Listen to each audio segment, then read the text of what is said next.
Hi everyone, you are listening to She Leads with Carly, and our guest today is Leyla Seka. This is a very, very special episode because Leyla is a partner of Operator Collective, who joined She Leads as a sponsor for Season 2. So with Operator Collective and as the co-founder of the Black Venture Institute, Leyla is able to solve deeply rooted inequalities, specifically addressing the lack of diversity seen in the income cycle and funding for companies. You will soon notice in this episode that Leyla is the type of person that really doesn't shy away from A, standing up for what she believes in, and then B, actually taking action to address it. We also chat about her long-standing time as an EVP at Salesforce and the incredible initiative she did with equal pay. Beyond this, we talk about her experience when she was struggling to get promoted, and also her mindset when she encounters a big problem to solve. Leyla is truly an amazing person and leader. I'm so excited for you guys to take a listen to this one. Enjoy. Okay, Leyla, thank you so much for coming on to She Leads today. How are you doing today? I'm good, Carly. How are you? I'm good. Leyla, I am just so excited to have you on the show, as I'm sure you can tell. But first, Leyla, you are a partner at Operator Collective, which is you and Malin have built this incredible community of people who are critical to a startup success, but largely they've been absent from the whole venture ecosystem. And these people are typically senior operating leaders from diverse backgrounds. And now you've given them this opportunity to be limited partners. Beyond Operator Collective, you're also a co-founder of Black Venture Institute very recently, which really provides access, insight, and community for Black operators looking to become angel and venture investors. But before all of this, before venture capital, before this industry, you joined the Peace Corps right after college. You started your career in product management. And then not even that, you had an incredible tenure, 11-year tenure at Salesforce, starting in product marketing to SVP of Desk.com to the executive vice president of App Exchange and then EVP of mobile. Okay, I'm already out of breath, but that's okay. So Leyla, now I want to go all the way to the start. Tell me, you got a degree from UC Davis in international relations and French. So that's, a little different than where you are today. But tell me this choice to join the Peace Corps, or at least how were you thinking about your career? Did you always know you wanted to join the Peace Corps? Did you have an idea after the Peace Corps? What was going on in your mind? Yeah. Well, so keep in mind when I was in college, this kind of job didn't really exist. Like product manager at a software company, like I didn't really even know what that was. Yeah. So as far as Peace Corps was concerned, honestly, the college was ending and I didn't know what to do. And my parents are foreign, so there was always a big drive to like keep getting educated. And my dad was sort of hassling me about going to law school because my dad was a lawyer. And I didn't know what I wanted to be, but I knew I did not want to be a lawyer. I like to be surrounded by lawyers, but I don't actually want to do that work. My husband's a lawyer. My dad's a lawyer. Malin's a lawyer. Like, oh, wow. I like lawyers. They're great people to have around. I just don't, it's not work I find a lot of joy in personally. Yeah. So, but the value is critical. Don't get me wrong. So my dad was sort of pushing on law school and I was like, I got to figure out a way to not go to law school. And I didn't want to move to San Francisco and become a recruiter, which is what all my friends were doing. So I was walking on campus and there was a Peace Corps desk and I stopped and was like, oh, don't you have to be like a doctor to join the Peace Corps? Because that was also a myth that I sort of held. And they were like, oh no. And one of my majors was French. Right. So they're like, oh, you speak French. I mean, kind of like, taking French in college is different than actually speaking French. But I did. I could read in French and write in French. So they were like, oh, if you speak French, we can get you in the Peace Corps. So I went to my sister's house and I applied and I got in. And yeah, joining the Peace Corps sort of changed my whole trajectory. Also because while I was in Peace Corps, the internet kind of happened. So I came back and like all my friends were driving BMWs and I couldn't rent a studio apartment in Berkeley, my hometown, without like my dad co-signing. It was crazy. Right. So yeah, it sort of set me on that trajectory. So right after the Peace Corps though, how did you get started? Like, how did you know about product management? How did you know, okay, I need to reach out to these people or find this company? Or how did you get started? Yeah, I didn't know any of that stuff. I got home from Peace Corps and tried to rent a studio apartment with my boyfriend, who's now my husband. Yeah. And then we tried to find jobs, and it was really hard. It was like 1998. It was crazy in the Bay Area. It was really hard to, I didn't have any tech. I'd sent like one email, I think, because I'd been living in a hut. So we looked for jobs, and there were two jobs that I like sort of got offered. One was at Merrill Lynch being a broker, which I think I would have been really terrible at. But I was like, I needed a job. And the other was with this Italian startup company. It was spinning off a hardware division into an incubator in San Francisco, trying to make it a standalone hardware software company. So I went with the Italian one because the guy was way more interesting, and I sort of was employee number one, and I got to do everything from like ordering the computers to answering the phone to helping write the marketing plan. I just got stuck in this really interesting situation where I was kind of doing a little bit of everything. And then when the company was sort of getting ready to launch, the guy asked me, like, what do you want to be? And so I asked all the consultants that I'd been working with, who were all super seasoned people, like, what should I be? And they were all like, oh, be a product manager. That's the best job, because then you're the CEO of the product. You get to work with all the teams. You get control over how things are built. So I went on Amazon when they only sold books, if you can fathom that. And I bought every book about product management they had, and I read all those books.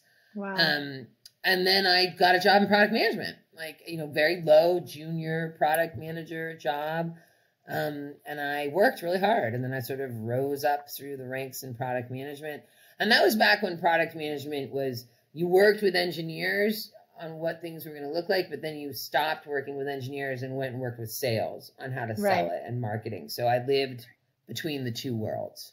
I see. So before we even get into Salesforce and your equal pay initiative that you did and everything there, I want to know, I've heard in another podcast that you spoke on, and you said as a product manager, it was pretty normal for you to be the only girl in the room, and it was just a normal thing. Tell me about that experience, or just that mindset. Did it enter your mind that you were the only girl? Was it something that you that stuck out to you, or was it? So how did you deal with that? Because I know it's still a thing. So kind of how, did you have to really affirmations all the time, or kind of inner confidence, or how did you go through it? I think everyone sort of develops their own way. I cuss a lot. And I've now sort of grown old enough to realize that is a direct reflection of the fact that I was the only woman. So if I would walk in the room and say ass or something like that, everyone would calm down. And then we could get to work.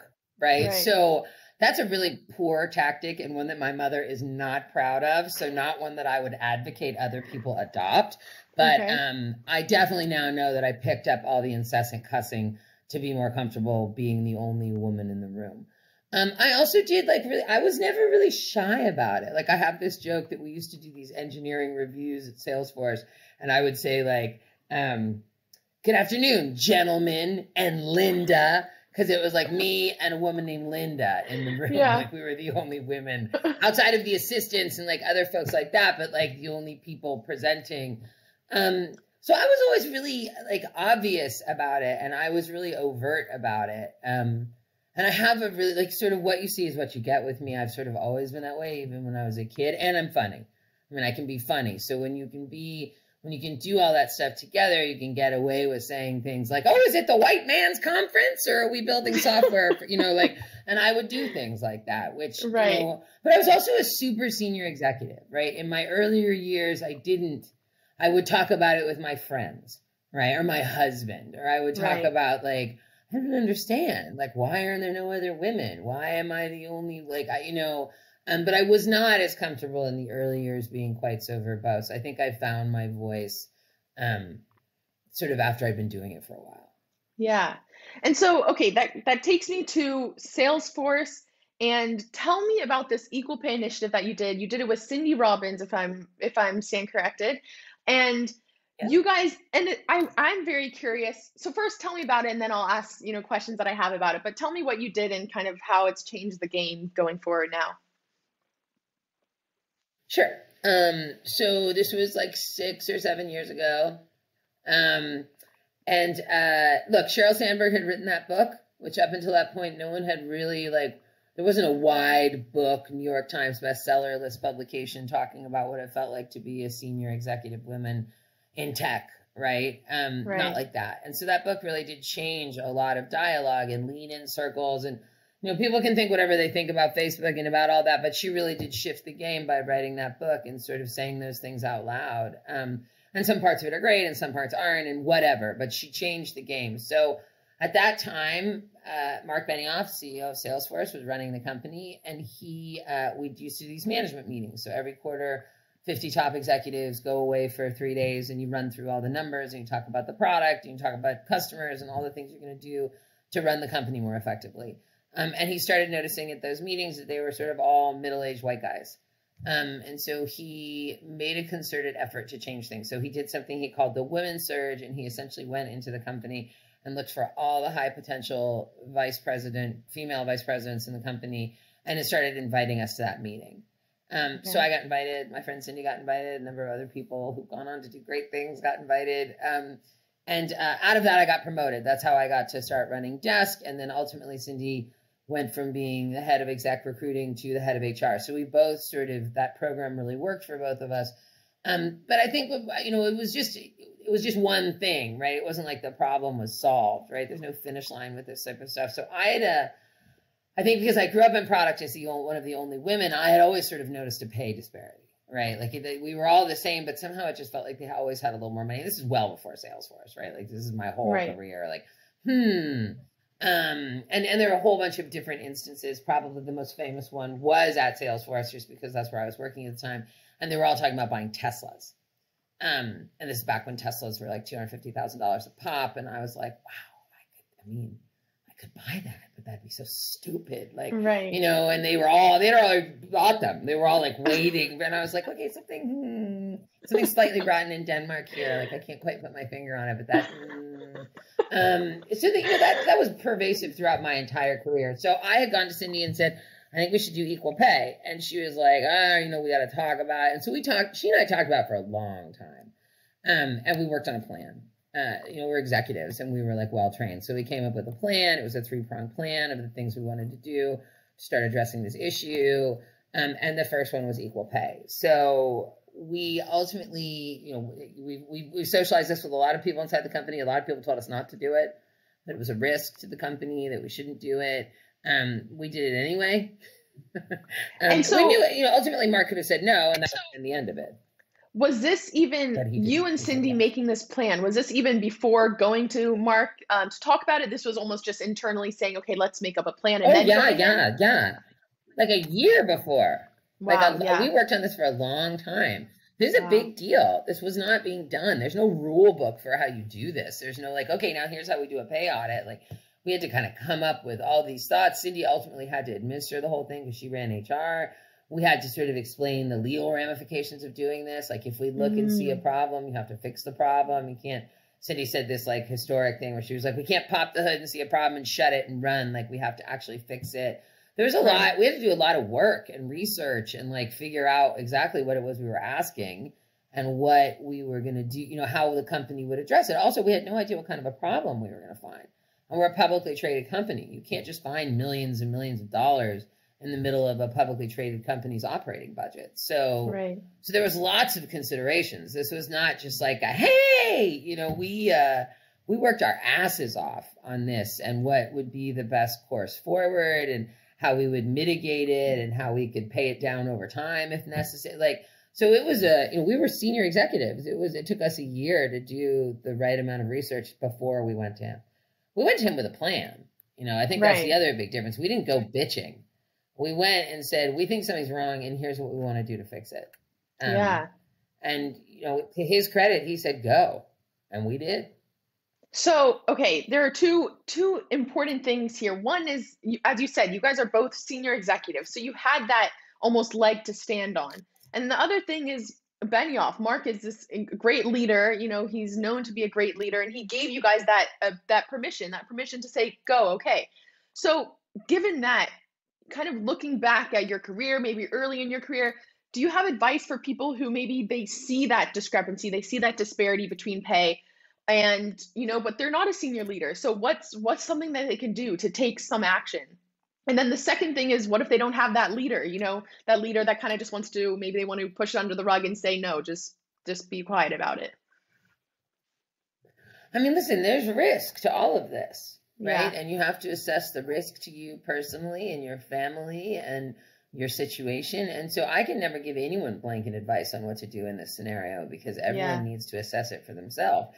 And let's be clear, we got a lot of glory for equal pay. There was plenty of backlash in its own weird way too. Like no good deed goes unpunished, right? That's just something you need to kind of know. So for people earlier in your career, I would ask questions, right? I mean, you can ask your leaders questions to try to better understand what's happening. Maybe there are good reasons. Maybe there aren't, right? Right. But you don't have all the information. That's for sure. You're probably assuming, and maybe you're right. I mean, keep in mind, I basically knew something was wrong for like 15 years.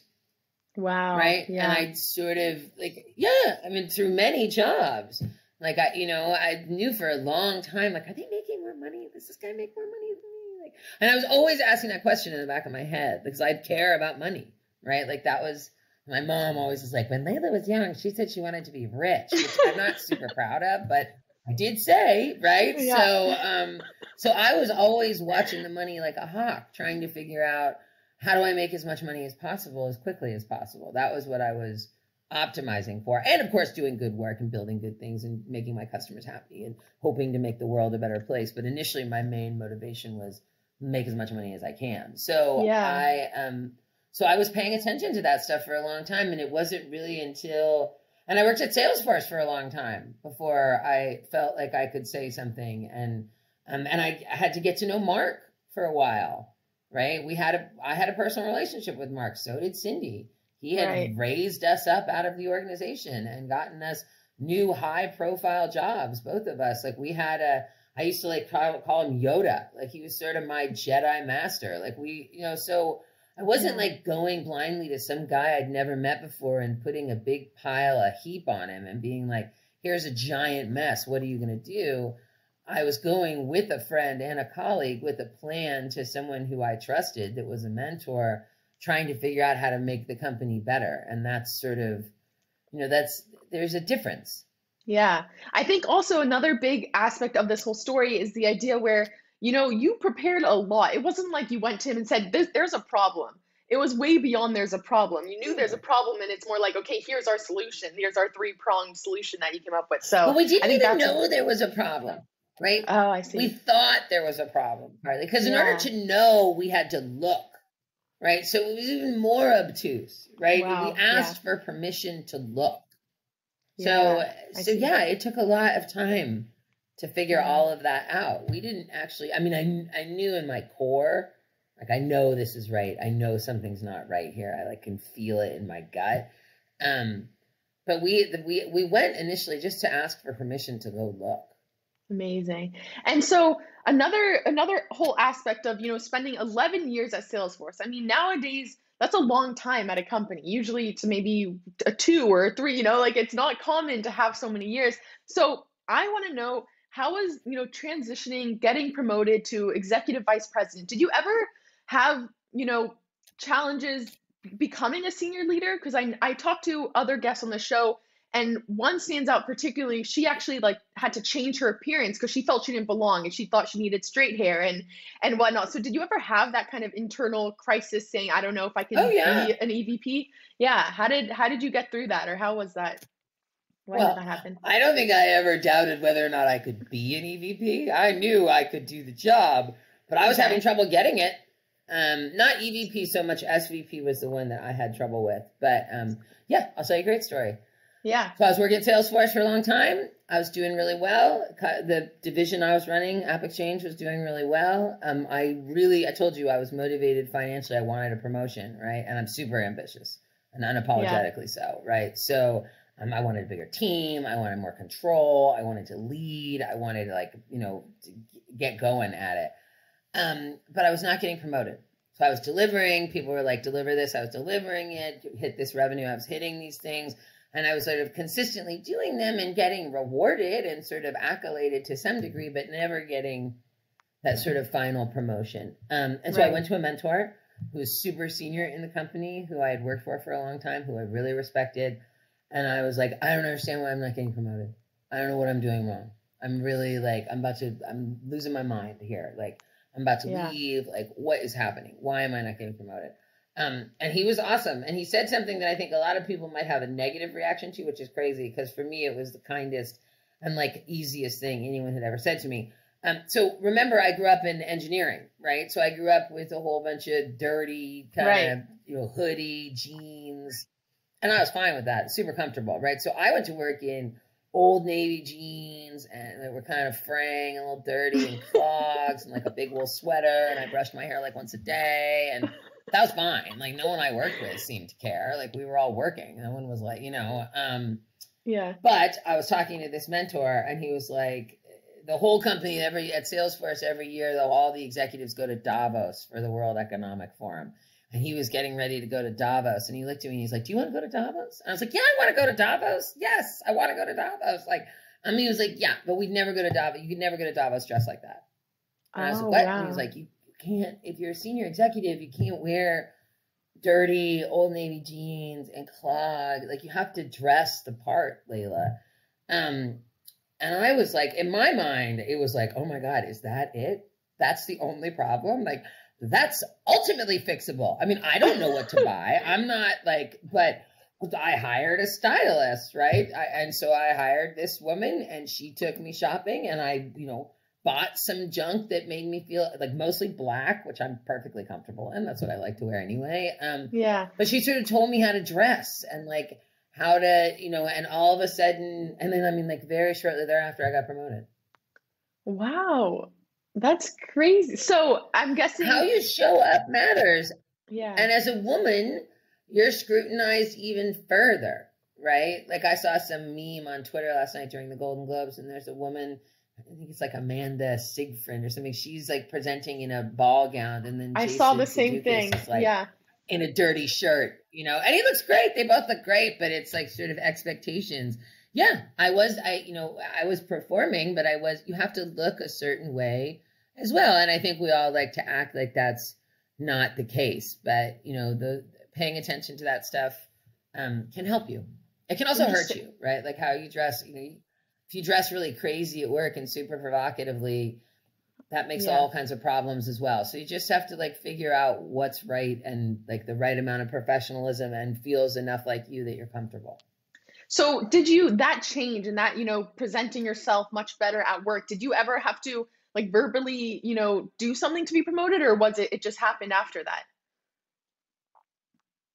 No. Look, I was in a cycle. I mean, I was in a promotions. Right. I had been in a number, like I was in a cycle. And so this was like right before I took the desk.com job. Yeah. Like maybe 6 months before. So I was either going to leave Salesforce or I was going to get a new job at Salesforce. I see. And that's what ended up happening is I took the desk.com job. And then my other question is you got to a point where you were like, you went to your mentor and you were like, what the hell? Like, why aren't I getting promoted? What am I doing wrong? Looking back now, looking back and also advice to younger people, would you wait to that moment, or should you never get to that moment? Should it always be, maybe on the top of your mind, and as soon as you think it, you should approach it and take action?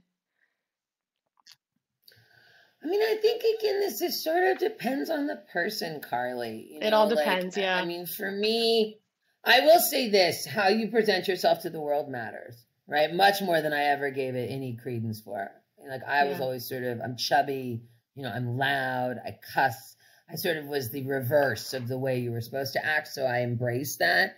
But I have noticed, now I'm 47, I'm not 27, and so I can say, like, it does matter. It does matter how you show up and how you address people and how you're respectful or not respectful. And for some people, how you present yourself, how you dress, and all of that really matters a lot to them. So there are ways that you can dress super presentably and still be very comfortable. Like for me, I never want to be uncomfortable. I can't wear high heels. I mean, much to my mother's chagrin, like never been capable of doing it. I want to wear sneakers to work, right? Yeah. Like sneakers are what I'm comfortable in. So I figured out a way to wear sneakers to work. Like there are all kinds of ways to sort of sort through that stuff. But it's competitive. So like, why would you dress in a way that hurts you from getting something? If it's something that's easy for you to fix it. Right? Yeah, just definitely. Sort of alter it a bit so that it's not a wart that's hanging out there for people to point at. Yeah, definitely. So I think tell I could me have now. made my life easier. I think I could have made things easier for myself Yeah. if I'd done that earlier. Okay, well, good to know. That's a good tip. So kind of going, you ended up being the EVP of mobile. Tell me now this transition to, kind of moving on past Salesforce, the decision to move past Salesforce and now enter, VC operator collective. Tell me a little bit about that part now. Yeah, I mean, so I think VC is a very homogenous group of people that seem to be doing the lion's share of the work in venture capital, and they're all nice people, no complaints, right? But it sort of for me became another area where it was like, oh, this is an income equality thing, like where we're being left out of the income cycle, and we mean women and people of color and basically anyone that's not a white guy. And of course there are exceptions to that rule, and God bless them all, but like in general, it's pretty much been that. So I had always I started investing maybe 5 years ago, and I came to that realization through buying a whole bunch of companies for Salesforce and having those founders come in, stay 2 years, leave, and then call all the male product execs and be like, hey, invest in my company. Hey, angel invest in this. Hey, SPV into that. And no one was calling me. And I was like, interesting. I have money. I've been here I've been here longer than most of these people.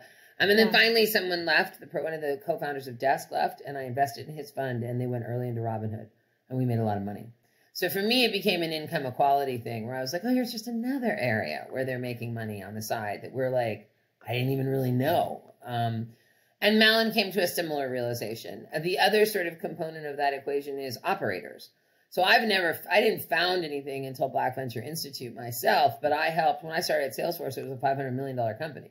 When I left, it was a $17 billion company. I had a bit to do with that, right? So I know how to do a whole bunch of things to make something grow that maybe a founder has no clue about. But as an operator, I've been left out of that founder VC relationship and investment cycle. So we approached both of those angles, Malin and I, and built a fund. It's over $50 million fund. We invest in enterprise B2B tech.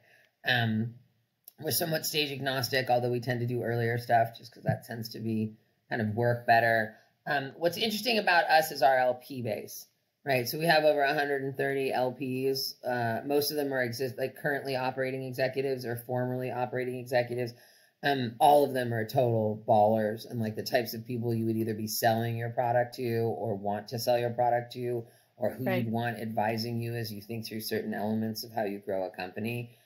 So we've harnessed sort of all of that collective power together, and we're investing. So it's a VC fund, right? Malin and I are the investors. We do the lion's share of that work. But what we've ended up doing, and it was quite intentional, is building this real community of support amongst our LP base that sort of encircles our founders, which has proven to be very, very good. Yeah. I mean, I could 100% agree that you guys have built this incredible community. I mean, I've had so many of my she leaders from season one have been, are involved in Operator Collective, and they're just incredible. So I think what you and Malin have done is really amazing. And so tell me about Black Venture Institute. You started that very recently. First, how was that experience? Even, like you said, it's the first thing that you really started. How was that experience being on this, like, maybe different role that you've taken on? Yeah. So I feel like I helped. I mean, I did a lot with Operator Collective too. So it wasn't as if I had never really founded anything. But here's how we came to Black Venture Institute. So after George Floyd was murdered, it was just really hard, right? Like everything was so hard with COVID anyway, and just such a terrible year. And then there was just so much like sadness and just constant racism, and just so exhausted by all of it. So Mel and I were on the phone, and we were talking, and I'd been saying for like for her for a while, there's just been a course I could have gone to for like a week or two, like, tell me all this venture capital jargon. Explain to me what a SPAC is and what an SPV is and why do I care and how do I negotiate a term sheet? What legal terms do I care about and what are major investor rights? And like all this stuff that I now understand. And I was lucky because Malin's a good teacher. And also I went on Amazon and bought a whole bunch of books, just like the first time. But I'd had this thought for a long time. So we were talking about it and I was like, we got to do something. So I sit on the board of the engineering school at Cal. So I knew Cal did an exec ed course in venture capital. So I called them up and I said, look, this is what I want to do. I want to create a course that runs twice a year. where we put 50 Black operating executives through the course, and we give them like a crash course in venture. And we also, this course also had a heavy networking component to it, where it brought in a whole bunch of ballers, you know, that sort of helped make the class come to life. Because when you're talking to Bill Gurley about joining Benchmark, you're like, oh, wow, snap. Or like, you know, you're talking to Sarah Fryer about running Nextdoor, taking Square public, like all, you know, you're sort of in an interesting position. So I started working with Cal on it, and then we needed money and support. So I went to Salesforce, big surprise, and started talking to Salesforce Ventures about it. And luckily Jackson Cummings, who works on that team, who I'd known for a long time, joined and started aggressively working on it. And one thing that became very clear before Jackson joined was a lot of white and Asian people working on a program for Black executives. So I was highly cognizant of that fact. So Jackson came and brought the organization Black VC into the fold. And so then it became a partnership between Black VC, Operator Collective, Salesforce Ventures, and Cal.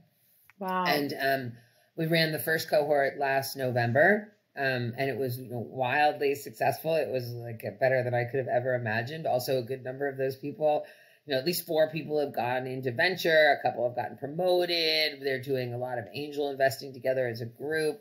So sort of everything we were hoping about demystifying venture and sort of providing access and networking capabilities, even over Zoom, which was something to put together in the middle of COVID, was accomplished pretty well. So we have another cohort coming up at the end of April, which is very exciting. And we're already like working on that. So yeah, it was born out of a desire I had myself, right? Which really was like, why can't I just go to class and figure out all these stupid terms? Because it's not like venture capital is that hard. I just don't know the jargon, right? Like it's just like software. Building software is the same thing. Like talking to engineers, it took me a second to learn it. And then when it's like learning French, right? It's like any language. You just need to sort of learn how to speak it, and then you can get by. So yeah, so that's what it was born out of. And it's now become, I mean, it's amazing. You know, it's like it's probably one of the things I'm very proud of Operator Collective and what we've built with Malin, and that's where I spend the lion's share of my time. But Black Venture Institute is super special. Amazing. And it was just an idea.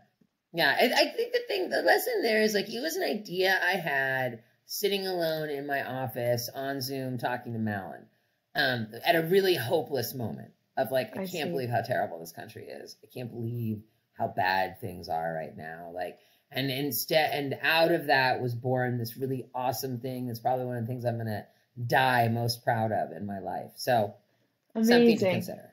So, okay, I'll get to the 2 fun questions, but I have to ask this before, because I just want to step into your brain almost. And, given your incredible career, you've done equal pay, and, you realize there's a hole in the venture ecosystem. And then obviously with Black Venture Institute, it's almost like you take on these big problems, these real problems, and you actually you make a real dent. And obviously, those are 3 key issues, but there are so many issues in the world. There's a bunch of things that we can change. And so I want to know, when you are thinking of this, when you approach this, when you see a problem, what is that first step? What goes through your mind to be like, okay, this is how we can tackle it, or this is one little step to get to a bigger thing, or how do you really approach that whole big challenge? Yeah, for me, it's always about the team, right? Yeah. I'm dyslexic, right? So at a very young age, I couldn't read, and I couldn't do a whole bunch of things at the same speed that everyone else did. So even in kindergarten, I had a team. Mary helped me with reading, and Diva helped me with math. I had sort of. So for me, I think when I start thinking about a big nasty problem, I immediately start running networking grids in my head. Who do I know who could teach a course? Okay, Cal could teach a course, and then we have a course, and I'm gonna ask her if she has a course. Okay, they have a course. Then I start following that, and then I'm like, oh, geez, it costs that much to do that. Okay, I need a corporate partner. Okay, well, Salesforce. then I'm gonna call him. And I'm running down the path, and then this can't be just a whole bunch of white and Asian people, but then okay, Black Venture, Black VC. Okay, then them. So for me, I always am just, and it's the same thing I do with my portfolio companies. I'm like, okay, who are you trying to sell to? What are you doing? Okay, I know him, and she knows her, and they know this one, and then they can help you with this. And I feel like I'm constantly playing a game where I'm just trying to put people together to make something bigger happen. So that's sort of the way my brain works. I mean, I think the other thing I would say is the things I did ended up being big, and I'm super proud of them, and I really am. But like, it doesn't always, a lot of things aren't big. A lot of things people don't talk to you about on podcasts, but make a difference. Like donating coats you don't wear, and, you know, Right. having kindness and being empathetic. Like the world is sort of in a rough moment of healing right now. So I do think, like, yes, everyone wants to make a big impact. So do I. I'm always thinking like, okay, what's next? What's the next thing I should be thinking about? What's the next thing I should be focusing on? And it's sort of the way my brain works, because I now no longer want to work unless I'm doing some good with the work. You know, for all those years of being focused on making money, now I'm no longer so. I mean, yes, I want to make money, of course, but like, I also want to do something I feel proud of. You know, so trying to think about how to create that environment and make that amazing. I think one big thing is people. Like that's, you know, something that you mentioned throughout that whole answer. It's just like the people. That's so big. So anyway, I love that. Okay, Leyla, for our last two questions, I don't even know if you know these are like the last two. Well, we'll see. You might be put on the spot, but that's okay. So one is just first, what's a passion or hobby that you have that's just unrelated to any work, something that you love to do? I like to take pictures of street art. Oh. So it's a little strange because I don't get to travel right now, but normally when I travel, I like land in a city and then immediately go out and start walking around finding like where the best street art is, like looking it up. So I really like doing that. I like taking That's awesome. of that. I love that. I've never heard that before. That's a great one. And then my last question, so I will actually show you mine before, but my question is what's a weird or fun hidden talent that you have that not many people know you can do, but it's a hidden talent? So I'm going to go first. So what I do is I throw blueberries in my mouth and catch them. So here we go. So I'm going to show you right now. I am impressed. We'll see. All right. There we go. Hey! Thank you. That's impressive. I do it at the end of each episode. I don't think mine is quite so interesting, but I am not terrible at cutting my kids' hair. Oh, wow. That's very good. That's awesome. So, pondering a fallback career, I actually think I'd be a good hairdresser because I like talking. So that is always something I could fall back on. But this is a new talent I discovered during COVID. So when I'm working to develop. I love that. Well, Leyla, I like your blueberry trick better because I can't start cutting hair. It's okay. The hair cutting is actually very cool. I love that. But anyway, Leyla, thank you for coming onto my show. I love talking to you. You're just such a badass leader, like literally the epitome of a badass. So really, thank you. I've loved it. So anyway, thanks. You're amazing, Carly. Thank you for having me.